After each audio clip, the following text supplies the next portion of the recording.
चलिए, कल हम लोग पढ़ लिए थे पूरा प्रकाश क्या है, प्रकाश का स्रोत क्या है, प्रकाश स्रोत कितने प्रकार के होते हैं, ठीक है। फिर प्रकाश के पढ़ लिए थे कि प्रकाश कहाँ कहाँ से निकलते हैं, और प्रदीप्त वस्तु क्या है, अप्रदीप्त वस्तु क्या है, ठीक है। चंद्रमा का अपना प्रकाश नहीं होता है, क्या हुआ,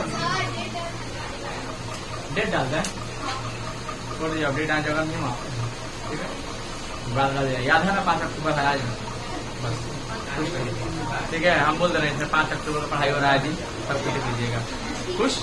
चलिए, तो हम लोग प्रदीप्त वस्तु अप्रदीप्त वस्तु के बारे में जान गए थे कि कौन प्रदीप्त वस्तु होता है, कौन अप्रदीप्त होता है, ठीक है। सूर्य तारे प्रदीप्त वस्तु है जिससे प्रकाश निकलता है अपना।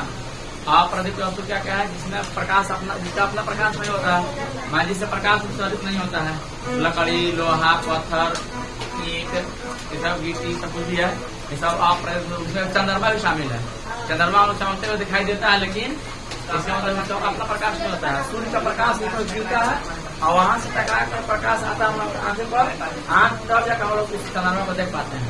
इसलिए चंद्रमा का कहता है कि अपना प्रकाश नहीं होता। क्वेश्चन पूछा हुआ है, चंद्रमा प्रदीप्त वस्तु है क्या अप्रदीप्त वस्तु, अप्रदीप्त, मतलब खास कोई आता है ऐसा क्वेश्चन, ठीक है।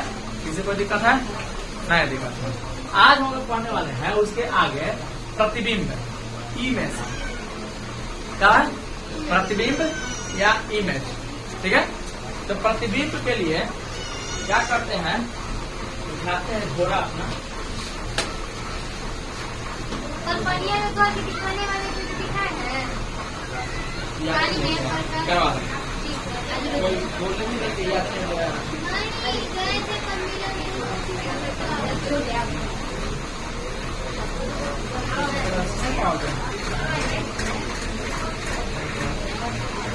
चलिए, प्रतिबिंब क्या होता है सुनिए, बॉल निकाल दीजिए वाला, बॉल निकाल दीजिएगा।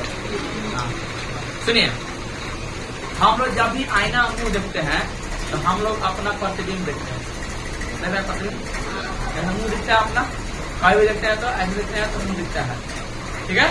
अपना मुंह देखता है, हाथ देखता है, पैर सब देखता है, इसी को कहते हैं प्रतिबिंब। क्या कहते हैं इसको, प्रतिबिंब कहते हैं। किसी को दिक्कत है, हाँ?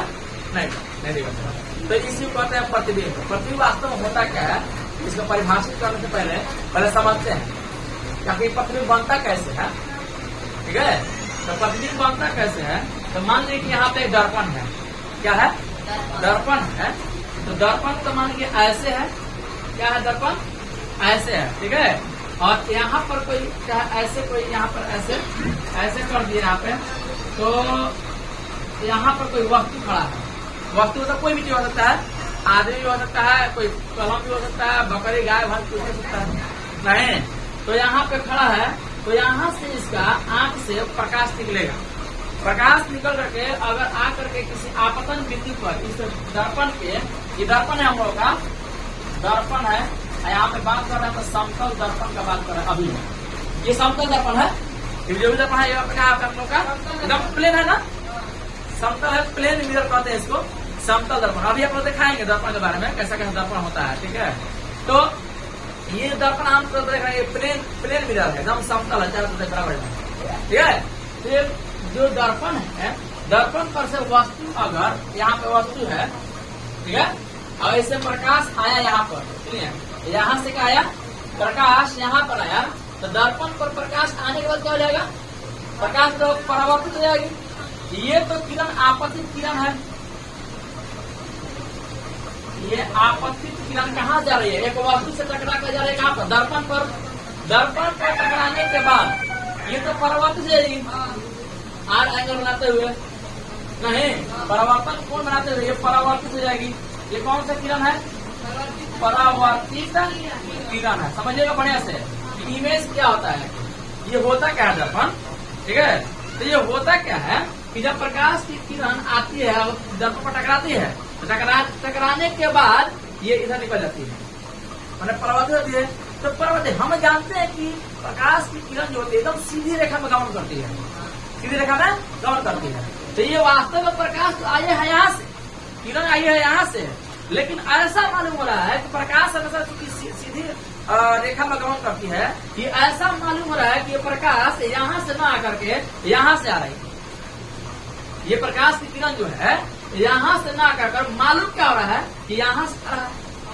इसके नीचे से, दर्पण के नीचे से ये कलाई किया गया, इसमें तक है कि दर्पण के नीचे ऐसे है क्या, ये ऊपर, ये आगे वाला ऊपर वाला सरफेस है, ये वाला चिकना वाला जो ये है परावर्तक होता है, और नीचे वाला इस पर कलई किया गया, ये कलई दिखाया गया। ठीक है, फिर समझिएगा कि दर्पण का एक कलई दिखाया गया है, ये ऊपर जो है आगे वाला भाग है, ये वाला परावर्तक सतह है, इसको परावर्तक सतह कहते हैं। जब पढ़ाई गोली दर्पण ना तो और बढ़िया सताएंगे इसको, जिस पर चमकता है ऐसे ऐसे, इसको कहते हैं परावर्तक सतह। ये पेंट किया हुआ है, चाहे रजतित किया हुआ है, चाहे कलई किया गया है, इसको कहते हैं। ठीक है, तो दर्पण ऐसे है, तो यहाँ से कोई प्रकाश किरण आई, यहाँ पर आने के बाद टकरा गई इधर, तो यहाँ से प्रकाश तो वास्तव में आ रही है, लेकिन ऐसा लग रहा है कि प्रकाश की किरण इधर कहीं पीछे से आ रही है। ठीक है, माने इसका स्रोत कहीं पीछे से है। ठीक है, तो यहाँ पर ऐसा होता है कि जब इसका परिभाषा जो जहाँ से किरण आ रही है ना, तो कहते हैं कि इस जहाँ से आ रही है जिस बिंदु स्रोत से, उसको उस बिंदु स्रोत का प्रतिबिंब कहते हैं। है ना, जहाँ से ये किरणें लग रहा है कि आ रही है परावर्तन के बाद, ये परावर्तन के बाद किरणें जहाँ से जिस बिंदु स्रोत से आ रही हैं, उसे उस बिंदु स्रोत का प्रतिबिंब कहते हैं। इस प्रकार से परिभाषा देखिएगा तो परिभाषा होगा कि जब प्रकाश की किरणें दर्पण से परावर्तन के बाद, दर्पण से परावर्तन के बाद इस स्थिति में जिस बिंदु से आती हुई मालूम पड़ती है, जिस बिंदु से आती हुई मालूम पड़ती है, उसे प्रतिबिंब कहते हैं। ठीक है, क्या जिस बिंदु पर वास्तव में मिलती है उसे प्रतिबिंब कहते हैं। अभी उसको जब दर्पण पढ़ाया गोली दर्पण ना, तो बताएंगे जिस बिंदु पर आकर मिलती है उसे प्रतिबिंब कहते हैं, उस बिंदु स्रोत को उसका प्रतिबिंब कहते हैं। ठीक है, तो यहाँ से हम बोल रहा है कि यहाँ से रहा, इसीलिए देखिए यहाँ पे नीचे प्रतिबिंब लिखा गया है कि यहाँ पे वस्तु है, इस वस्तु का प्रतिबिंब बना इससे नीचे दर्पण के पीछे, समझ रहा ना, दर्पण यहाँ पे है, दर्पण के पीछे प्रतिबिंब बन रहा है, समझ रहा है। तो प्रतिबिंब का परिभाषा एक बार लिखा हुआ है कि किसी बिंदु स्रोत से आती प्रकाश की किरणें दर्पण से परावर्तन के बाद जिस बिंदु पर मिलती है या जिस बिंदु से आती हुई मालूम पड़ती है, इस कैसा मालूम पड़ रहा है, वास्तव में लग रहा है ना कि ऐसा लग रहा है कि बिंदु यहाँ से आ रही है, लेकिन वास्तव में क्या है कि बिंदु यहाँ से आ रही है, प्रकाश की यहाँ से आ रही है, लेकिन ऐसा मालूम क्या पड़ रहा है कि मैं यहाँ से आ रही है नहीं। तो परिभाषा ये हुआ कि या जिस बिंदु से आती हुई मालूम पड़ती है उसे उस बिंदु स्रोत का प्रतिबिंब कहते हैं। ठीक है, क्या कहते हैं उसको? बिंदु स्रोत का प्रतिबिंब कहते हैं। तो प्रतिबिंब का परिभाषा कर लीजिए। प्रतिबिंब क्या है, वो सब कुछ सकता है। ठीक है, प्रतिबिंब जो होता है दो प्रकार का होता है, एक होता है आभासी प्रतिबिंब और दूसरा होता है नहीं आभासी, कोई काल्पनिक कहते हैं। आभासी का नाम है काल्पनिक, ठीक है, और दूसरा होता है वास्तविक प्रतिबिंब। ठीक है, किसी कोई दिक्कत नहीं दिक्कत है। एक होता है आभासी प्रतिबिंब और दूसरा होता है वास्तविक प्रतिबिंब। वास्तविक प्रतिबिंब अभी आपको समझ नहीं आएगा, जब बोलिए जब पढ़ेंगे ना तब वास्तविक प्रतिबिंब समझ आएगा, तब तक आभासी प्रतिबिंब को समझते हैं हम लोग। यहाँ पे जो प्रतिबिंब दिख रहा है ये हम लोग का आभासी प्रतिबिंब है। कौन सा प्रतिबिंब है? बढ़िया समझिएगा, क्यों आभासी कह रहे हैं। आभासी का मतलब काल्पनिक है, कल्पना किया गया है। आभासी का मतलब होता है काल्पनिक, मतलब झूठा ही प्रतिबिंब है, साचो का प्रतिबिंब नहीं बना है। ठीक है, कल्पना है ये, सुनिए ध्यान से। क्यों? क्योंकि आभासी प्रतिबिंब का परिभाषा देखिएगा तो आभासी प्रतिबिंब का एक मतलब अलग परिभाषा होता है। क्या परिभाषा होता है कि जब दर्पण से प्रकाश की दर्पण से परिवर्तन के बाद जिस बिंदु से आती हुई मालूम पड़ती है उसे आभासी प्रतिबिंब कहते हैं। देखिए आभासी प्रतिबिंब का परिभाषा यहाँ पे लिखा गया है, लिखा गया है आभासी का नाम भी लिखा है। क्या लिखा है कि किसी बिंदु स्रोत से आती प्रकाश की किरणें दर्पण से परावर्तन के बाद जिस बिंदु से आती हुई मालूम पड़ती है, आती नहीं है वास्तव में, आती हुई मालूम पड़ रही है। यहाँ पे देख लीजिए, यहाँ से प्रकाश लग रहा है ना, यहाँ पे खड़ा रहेगा तो प्रकाश यहाँ से आ रही है, लेकिन वास्तविकता से थोड़े है। तो ये आभास हो रहा है, ऐसा कल्पना कर रहा है कि प्रकाश किरण यहाँ से आ रही है, इसीलिए इसको काल्पनिक प्रतिबिंब कहते हैं या इसी को आभासी प्रतिबिंब कहते हैं, है ना यार। और आभासी प्रतिबिंब हमेशा टूटी हुई लाइन दिखाते हैं, छोटे छोटे चीजें डॉट डॉट लाइन दिखाते हैं, किसी को दिक्कत है? नहीं दिखाते हैं। तो आभासी प्रतिबिंब समझा गया। वास्तविक प्रतिबिंब में क्या होता है कि प्रकाश की किरणें जब वास्तव मिलती हैं, हम यहाँ पे आपको ज्यादा वास्तविक प्रतिबिंब समझाने वाला नहीं है। वास्तविक प्रतिबिंब समझाएंगे आपको गोलीय दर्पण है, लेकिन खाली परिभाषा याद कर लीजिएगा कि वास्तविक प्रतिबिंब किसे कहते हैं, इतना याद रहेगा ना तो गोलीय दर्पण पढ़ाएंगे तो समझ में आएगा गोलीय दर्पण को वास्तविक प्रतिबिंब बनता कैसे है। तो वास्तविक प्रतिबिंब होता क्या है कि जो प्रकाश की किरणें परावर्तन के बाद वास्तव में मिलती है, परावर्तन के बाद वास्तव में जहाँ मिलती है उस बिंदु स्रोत को उसका प्रतिबिंब कहते हैं। यहाँ परिभाषा लिख दिया गया है कि किसी बिंदु स्रोत से आती प्रकाश की किरणें दर्पण से परावर्तन के बाद जिस बिंदु पर वास्तव में मिलती है उससे उस बिंदु स्रोत का वास्तविक प्रतिबिंब कहते हैं। इससे ज्यादा जरूरत नहीं है। वास्तविक प्रतिबिंब अभी हम समझाएंगे बाद में, क्योंकि अभी आप गोलीय दर्पण नहीं पढ़ा है, नहीं पढ़ा तो आपको समझ में अभी नहीं आएगा जब तक गोलीय दर्पण नहीं समझा लेंगे। खाली बस इतना खाली परिभाषा आप लोग याद कर लीजिएगा, ऐसे ही अंदाजे 150 माने याद कर लीजिएगा। इतना तो कम से समझा है ना। आभासी प्रतिबिंब किसे कहते हैं? तो आभासी प्रतिबिंब ये हम लोग देखे, ये कौन सा दर्पण है हम लोग का? समतल दर्पण। यहाँ पे किस दर्पण का बात किया था? समतल दर्पण। तो समतल दर्पण में आपको एक चीज क्या समझाया कि प्रतिबिंब कैसा बन सकता है, आभासी की वास्तविक। आभासी प्रतिबिंब को हमेशा 50 जाता है। आभासी प्रतिबिंब देखिए तो कहाँ बन रहा है? दर्पण के आगे, दर्पण के पीछे। ये पिछला भाग है, ये प्रस्तुत किया गया ना। देखिए ये रच किया है ना, इसका दर्पण के आगे भाग कौन है? देखो देख रहे हैं, देखिए भूल देख लीजिएगा, ठीक है। आई क्या है वाला तो पिछला भाग है।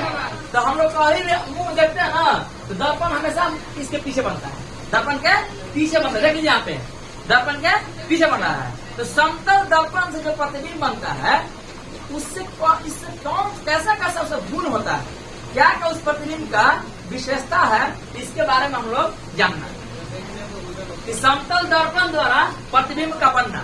ये समतल दर्पण जो है हम लोग प्रतिबिंब कैसे कैसे बन रहा है वही चीज देखिएगा। यहाँ पे हम बनाए हुए हैं, यहाँ पे बनाए हुए हैं, कुछ नहीं किया है, दर्पण लगा दिए हैं, ये पीछे से कलई किया गया है, रचित किया गया है। इसका मतलब ऊपर वाला भाग अगला भाग है और नीचे वाला भाग क्या है? ये पिछला भाग है कि नहीं है।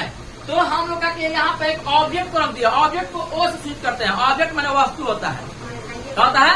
ऑब्जेक्ट माने वस्तु होता है ना। एक ऑब्जेक्ट का कर्म होता है, ठीक है। ऑब्जेक्ट इंग्लिश में है ना, सब्जेक्ट वर्ब और ऑब्जेक्ट। यहाँ पे ठाए ऑब्जेक्ट यहाँ पे रखा हुआ है, यहाँ से प्रकाश की किरणें निकल रही है और टकरा रही है कहाँ पर? समतल दर्पण पर। दर्पण पर टकराने के बाद अभिलंब से आपतन कोण बना रही है और परावर्तन कोण बनाते हुए परावर्तित से आ रही है। तो ये आपकी आपतित किरण हुई है, ये आपकी जापतित किरण हुई है। जापतित किरण, जापतित ना परावर्तित किरण। किसी कोई दिक्कत? तो यहाँ पे परावर्तित किरण जो है वास्तव में तैयार है यहाँ से। बात कर लीजिए, उसका बात कीजिए। ले देखिए आराम से। तो परावर्तित किरण जो है, परावर्तित किरण आ तो रही यहाँ से, लेकिन मालूम क्या पड़ रहा है? ये यहाँ से आ रही है, दर्पण के पीछे से आ रही है, समझ रहा है? तो ऐसा मालूम पड़ रहा है, इसीलिए इसको कहते हैं आभासी प्रतिबिंब। तो कोई क्वेश्चन पूछेगा कि समतल दर्पण में कैसा प्रतिबिंब बनता है? आभासी प्रतिबिंब। कैसा बनता है? आभासी प्रतिबिंब, ठीक है। उसी प्रकार से कहते हैं। आभासी का नाम नाम क्या है? काल्पनिक है ना। आभासी का नाम क्या होता है?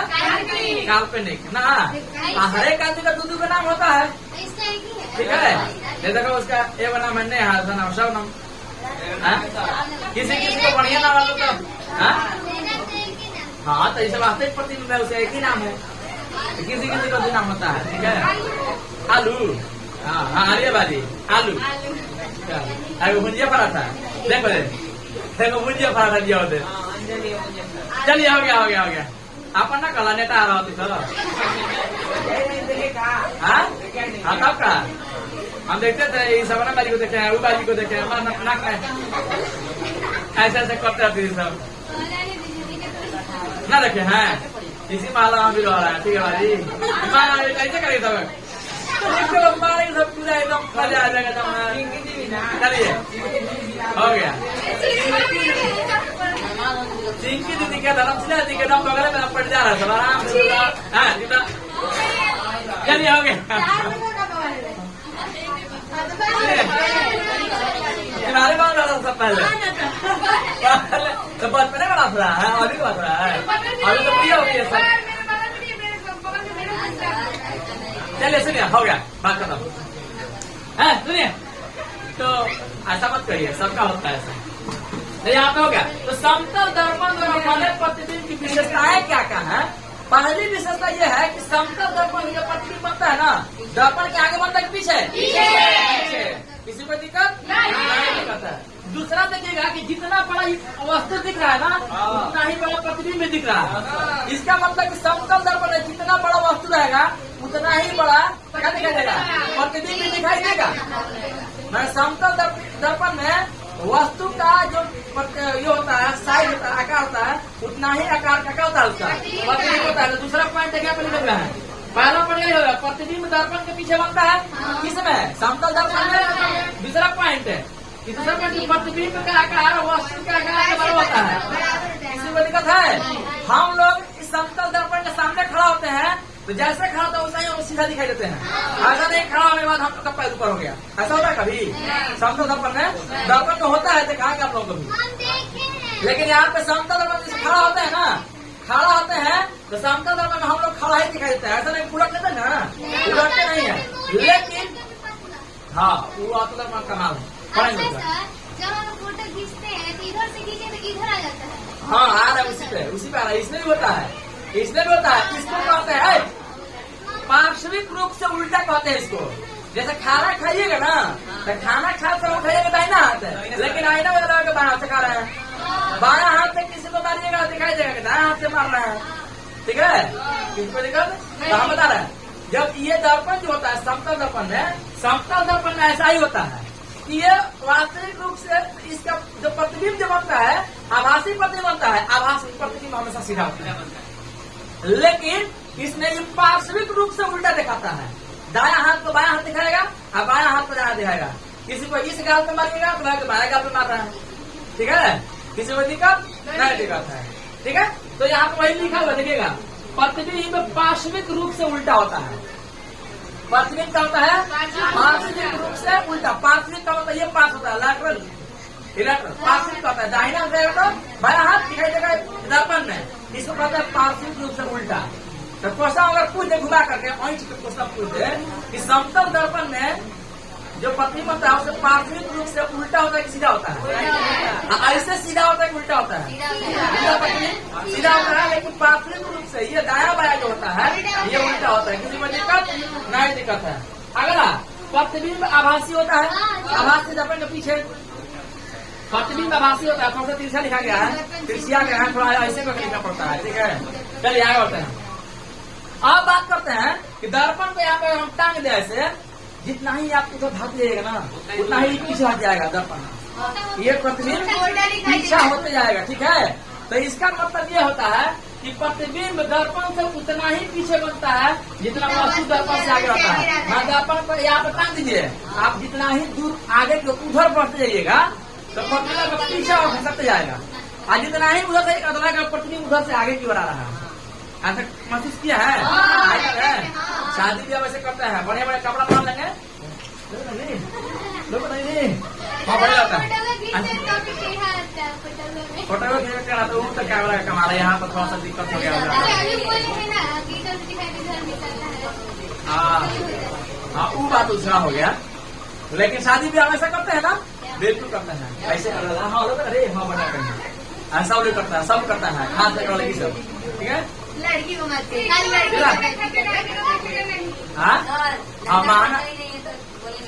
वो लड़के हो जाते हैं हम कैसा है, वो सकती है सब, लेकिन कपड़ा देखती है सब। हम सही बात है, वो तो सही बात है कि लड़की अपने कपड़े को देखती है सब, अपने आप को देखती है सब ना। चलिए ना हम किसी का बेटी ना करते हैं। खान से खाली लड़की का ठीक है, वो कहा बुराई करने जाए बेचारा, खान से बुराई करता रह गया, सच्चाई बताते हैं। एक बार लड़के की बुराई किए थे ना तब डाउनलोड करके वीडियो तो बोलते हैं ना समाज से कर जाएंगे, बोलते हैं। हाँ, तो वो खाली सच्चाई बताते हैं, बुराई ना करने की जरूरत है ना, कभी ना। लहंगा पहन लेती है सब। कान में लटकन झटकन लटका लेती है सब। चलिए आगे देखिए, आगे देखिए। अब पढ़ना हम लोग को दर्पण है। इस समतल दर्पण खूब बड़े से पढ़िए हम लोग। अब पढ़ना हम लोग को गोलीय दर्पण। क्या पढ़ना है? गोलीय दर्पण। गोलीय दर्पण गोल होता है एकदम, जैसे क्रिकेट का बॉल होता है, फुटबॉल होता है, उसको कहते हैं गोलीय पदार्थ या गोलीय वस्तु कहेंगे। वही खोखला होता है ना अंदर से, उसको काटिएगा ना बीचों बीच तब कटोरी जैसा हो जाएगा, कटोरी जैसा हो जाएगा। ठीक है, तो इस प्रकार के दर्पण जो गोली खोखले गोले का कोई एक सतह एक टुकड़ा हो, ऐसा दर्पण जो किसी खोखले गोले का क्या हो एक टुकड़ा हो, उसे कहते हैं गोलीय दर्पण। क्या कहते हैं? गोलीय दर्पण। किसे कहते हैं दर्पण? गोलीय दर्पण। ऐसा दर्पण जो किसी गोलीय खोखले गोले का एक टुकड़ा होता है, उसे क्या कहते हैं? गोलीय दर्पण। गोलीय दर्पण का प्रश्न है वह दर्पण जिसका परावर्तक सतह किसी खोखले गोले का एक भाग होती है, उसे गोलीय दर्पण कहते हैं। गोलीय दर्पण दो प्रकार के होते हैं, एक होता है अवतल दर्पण, दूसरा होता है उत्तल दर्पण। बोतल दर्पण ना, बोतल दर्पण ना, अवतल दर्पण। ठीक है, एक उत्तल दर्पण। ठीक है, और बोतल दर्पण ले उत्तल और अवतल। चलिए पहले क्या लिख रहे तो अवतल दर्पण, अच्छा का लिखा है उत्तल दर्पण। किसी को दिक्कत है? नहीं दिक्कत है। ये देखिए, ये जो है प्लेन मिरर है, इसको पीछे से पेंट किया गया है, या इसी को रजतित करना, या इसी को कलई करना। वैसे ही अवतल दर्पण में अवतल खोखला गोला का जो टुकड़ा होता है, उसका बाहर से कलई कर दिया जाए। बाहर से, बाहर को इंग्लिश में आउट कहते हैं, बाहरी सतह को इंग्लिश में आउटर सतह कहते हैं। तो बाहर से जब दर्पण को रचित किया जाएगा, चाहे कलई किया जाएगा, तो उसको अवतल दर्पण कहना है। आप देखिए लिख रहे हैं अवतल दर्पण। अवतल दर्पण जब किसी कांच के टुकड़े की बाहरी सतह को रजतित किया जाता है, तब उसे अवतल दर्पण कहते हैं। देखिए बाहर से कलई किया गया, देख रहे हैं, ध्यान सुनिएगा। गोलीय दर्पण आप लोगों का होता है, देखिए ऐसा एकदम गोल ऐसे। हम लोग गोल नहीं रह सकता, इसमें दिखता है वृत्ताकार, लेकिन गोल ना निकलना है। वृत्त में गोला में अंतर पता है ना? वृत्ताकार चूड़ी होता है, और गोलाकार क्रिकेट का बॉल, फुटबॉल ये सब होता है। ठीक है, गोली छर्रा ये सब होता है। ठीक है, कंचर होता है, वो गोली, ऊना रीना वो कंचर खेलने वाला, इसे इसे वो गोला क्या होता है। हाँ, और लगभग गोल है। सुनिए देखिए, ये आपका ये एक प्रकार से इतना गोल नहीं बना, गोल बनेगा भी नहीं हमसे। ये गोलाकार है, ठीक है। ये गोला के अगर हम बाहर से अगर इसको ऐसे कलई कर दें, तो कहें इसको अवतल दर्पण, यहाँ से काट देगा, निकल जाए काट दिए, तो ये हम लोग का बन जाता है उत्तल अवतल दर्पण। अगर इसको अंदर से कलई कर दे इधर से, देखिएगा, याद कैसे रखिएगा, कौन सा अवतल कौन सा उत्तल, वही बताए। अवतल इसको बाहर से आउटर सरफेस, बाहरी सतह को रचित किया जाए, तो बाहर देखिए आउटर लीजिए, याद करने के लिए यहाँ पे आउ आउ और आओ दोनों एक जैसा है, इसीलिए आउटर मतलब आउटर दर्पण आ जाएगा। बाहर से जब उसको संरचित किया जाएगा, तो क्या कहेंगे उसको? आउटर दर्पण। अंदर से कलई किया जाएगा तो उत्तल दर्पण। किसी को दिक्कत है? थोड़ा सा भी पीछी सा इलाजी को दिक्कत नहीं है, थोड़ा सा हाँ तक पूछेंगे, ठीक है, जिसे दिक्कत है वो बोलेगा।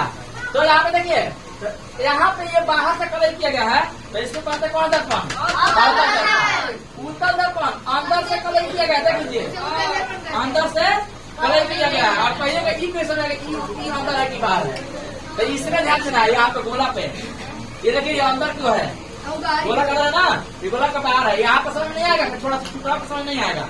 पूरा गोला बना दिया है, तो बीच से काट दिया, अब पूरा गोला रहता है, तो ये अंदर से नहीं दिखाता, अंदर देगा, तो अंदर से कलई किया गया, इसीलिए इसको उत्तल दर्पण कहते हैं। माने जब किसी कांच के टुकड़े की भीतरी सतह को रचित किया जाता है, तो उसे उत्तल दर्पण कहते हैं। मैंने कलई किया जाता है, पेंट किया जाता है। चलिए कलई लिख देंगे, ठीक है, चलो कलई देख, ठीक है, रचित किया जाता है, तो उसे उत्तल दर्पण कहते हैं। उत्तल दर्पण का फिगर देख लिया आप लोग। आप पढ़ना आप लोगों को गोलीय दर्पण से संबंधित विभिन्न पद है, ठीक है। यहाँ तक सबको समझ में बिल्कुल आ गया होगा। आप लोगों को उत्तल दर्पण अवतल दर्पण दिखा भी दे, कैसा होता है वास्तव में देखने को मिलेगा। थोड़ा मेरे घर जाइए, वहाँ पे रखा हुआ है, अलमारी पे रखा हुआ है, एक बड़ा सा बॉक्स रखा होगा कार्टून का, लेकर आइए वहाँ सब पूरा का पूरा। देखिए गिरे वहाँ सब कांचे है उसमें, जल्दी लेकर आइए। देखिए ये आप लोग पहचानिए कौन सा दर्पण दिख रहा है आपको, ये कौन सा दर्पण उत्तल है। देख रहा है ये गोला का भाग ऐसे घेर रहा है, ऐसे देखा ना, अंदर से खाल है, ये बाहर से ऐसे उठा हुआ है, इसका मतलब ये ऐसे जाएगा, ऐसे गोल होगा। लेकिन बताइए बाहर से कलई किया गया है कि अंदर से? बाहर से कलई किया गया है, तो बाहर से कलई किया गया क्या कहते हैं? इसका मतलब ये क्या है? अवतल दर्पण है। क्या है? दिखा दो थोड़ा सा, जो वीडियो देखा देख लो, आई देखा अवतल दर्पण है, ठीक है, ठीक है, समझ आ गया। हाँ तो छोटा आ गया, फिल्म का दिखा था बड़ा, लेकिन आपको दिखा दिए छोटा, ठीक है, दिखा देंगे थोड़ा सा, क्लास खत्म हो जाए, क्लास खत्म हो जाए तो दिखा देंगे। देख लिए ये अवतल दर्पण है, हाथ में लेकर देख लीजिएगा, ये अवतल है केवल, ये अवतल दर्पण। हाँ दिखाएंगे, हाथ सब दिखाएंगे, खाली ऐसे दिखाते हैं। इसमें देखिए, इसमें जो है ना, ये देखिए, ये देखिए, ये आपका, हाँ ये आपका इधर टुकड़ा हुआ है, इधर ये ऐसे गोला बनाएगा, ये अंदर से कलई है, अंदर से कलई है। देखिए ये ऐसे थोड़ा सा हुआ ना, इसका हाथ में लेकर ऐसे पता चलेगा, लेकिन ये भी ऐसे थोड़ा सा झुका हुआ है, ऐसे कलई किया गया था। कौन सा बेर होगा ये? उत्तल दर्पण होगा। कौन दर्पण होगा ये? खाल है, इधर से पूछा हुआ है, ठीक है, देख लीजिए, ठीक है। तो ये हुआ उनका उत्तल दर्पण, हाथ में लेकर देख लीजिएगा। आप किसी कोई दिक्कत है? थोड़ा सा भी नहीं दिक्कत है। अब इसमें आपको लेंस है, लेंस आपको बात दिखाएंगे, लेंस पढ़ना है। अभी लेंस का पढ़ लीजिएगा, लेंस पढ़े देखिए कैसे कैसा लेंस पढ़ने में क्या, उसमें बहुत कुछ है, बहुत कुछ है, पढ़िएगा धीरे धीरे सब समझ आते जाएगा। चलिए इतना तो समझ आ गया, क्लास खत्म हो जाएगा, हाथ में लेके देख लीजिएगा, अभी पे सब नहीं होना है, ठीक है, सब कुछ देख लीजिएगा, खुश। चलिए तो अभी हमें पढ़ना है दर्पण, गोलीय दर्पण से संबंधित विभिन्न पद, सब सारा का सारा एक्सपेरिमेंट के साथ पढ़ाई होगा। अब चूल्हियों का काल है, चलिए हाँ माइक्रोस्कोप मेरे लैब बैठ रहा है, इसमें आ जाएगा, दिखा देगा, अभी नहीं आया है, ठीक है। हाँ हाँ हाँ, तो यहाँ पे आप पढ़ना है गोलीय दर्पण से संबंधित विभिन्न पद, गोलीय दर्पण संबंधित विभिन्न पद, समझिएगा। गोलीय दर्पण हम यहाँ पे यहाँ बनाया हुआ है, ठीक है, यहाँ पे आ रहा है, आ जाएगा, हाँ आ जाएगा। देखिए यहाँ पे हम बना रहे हैं एक गोलीय दर्पण, ऐसे उनका गोल गोल हमसे बनेगा नहीं, कैसे कि हम ही बोल रही हैं, ठीक है, हम ही बोल रहे हैं तो हम क्या गोल बनाएंगे, हम ही टेढ़ा है। सुनिए हाँ कोई चूड़ी पहना तो कर देते, लेकिन छोड़िए ना, कोई जरूरत नहीं, समझने का मतलब है, समझिए। ये देखिए हम लोग कर रही है, ये गोला हो गया, क्या हो गया? अच्छा गोला में हम लोग गोला में क्या करते हैं, देखिएगा यहाँ से अगर इसके केंद्र से एक यहाँ पे ऐसे खींच देते हैं तो इसको तो केंद्र कहते हैं, इसको केंद्र कहते हैं ना। केंद्र से गोला के जब वृत्त परिधि को दूरी को केंद्र से परिधि की दूरी तक इस दूरी को त्रिज्या कहते हैं, पढ़े ना, त्रिज्या कहते हैं इसको, ठीक है, ध्यान दीजिएगा। तो इसको हम क्या कर रहे हैं ना कि बाहर से कलई कर रहे हैं, देखिए कैसे कैसे हम फिगर बना रहे हैं। तो ये कौन सा दर्पण हुआ आपका? यहाँ पे तो बाहर से कर दिया गया, तो कौन दर्पण हुआ? अवतल दर्पण। यहाँ पे हम क्या कर दिए, अंदर से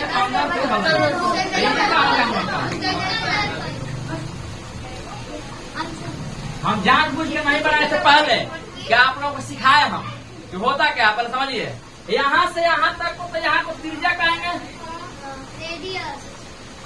इंग्लिश में लिखिए तो त्रिज्या कहते हैं, आएंगे इंग्लिश पर आएंगे। आइए इसको क्या कहते हैं, इसको केंद्र कहते हैं, क्या कहते हैं, केंद्र कहते हैं, कि ना। आप देखिएगा अवतल दर्पण में देखिएगा ना, तो अवतल दर्पण त्रिज्या इसका ये केंद्रक से देखने को मिलता है, केंद्रक ये दर्पण इधर से इधर आता है, उत्तल दर्पण में इधर से इधर आता है केंद्रक, ध्यान देख रहा है। ये आपका सी है, केंद्रक को इंग्लिश में सेंटर कहते हैं, ठीक है। तो यहाँ पे सेंटर को इसलिए सी दिखाते हैं। किसी को दिक्कत है? नहीं दिखाता, कोई किसी को दिक्कत नहीं है, ठीक है। हाँ नीचे बनाएंगे तो बाजी घुसा जाएगा, मेरा मोबाइल घुसा जाएगा। हाँ उसी का जरूरत है दीदी। दादा कल तुम्हें प्रभु पूरा भारत पड़ेगा। आपको इस वीडियो बना है, देखिए कोई डालते ना डालते हैं नहीं यूट्यूब पे। यूट्यूब पे मेरा 100 वीडियो है, यूट्यूब पे 100 वीडियो मेरा पूरा हो गया, आपको पता नहीं है। चलिए देखिए, हाँ सुनिए। तो यहाँ पे हम समझ गए इतना समझ आ गया। और समझिएगा, देखिए तो ये जो देख रहे हैं अवतल दर्पण बाहर से किया गया है, इसको अंदर से किया गया तो उत्तल दर्पण हो गया, किसी कोई दिक्कत नहीं है। सुनिए देखिए, ये देखिएगा ना तो ये दर्पण जो है, ये जो हम लोग का जो त्रिज्या जो है, त्रिज्या यहाँ पे आ रही है ना, तो दर्पण के ऊपर नीचे के बीच में है एकदम, ठीक है। तो जहाँ पर बीच में यहाँ पे जो ये बात कौन कर रहा है जी? कौन बात कर रहा है? बात नहीं करना है, उठा के खिड़की पे नहीं उधर, ठीक है। तो यहाँ पे जो दर्पण जो है, ये जो त्रिज्या जो जा रहा है, ये दर्पण को दो भाग में ऊपर नीचे बांट दे रहा है। तो जिस बिंदु पर दर्पण ऊपर नीचे बढ़ जाता है, इसको इस दर्पण का ध्रुव कहते हैं। क्या कहते हैं? पोल कहते हैं, पोल कहते हैं। हमारो ओले से नहीं दिला था, ये तो हम ओले कह देनी है, ओल ना पोल, चार लग गया।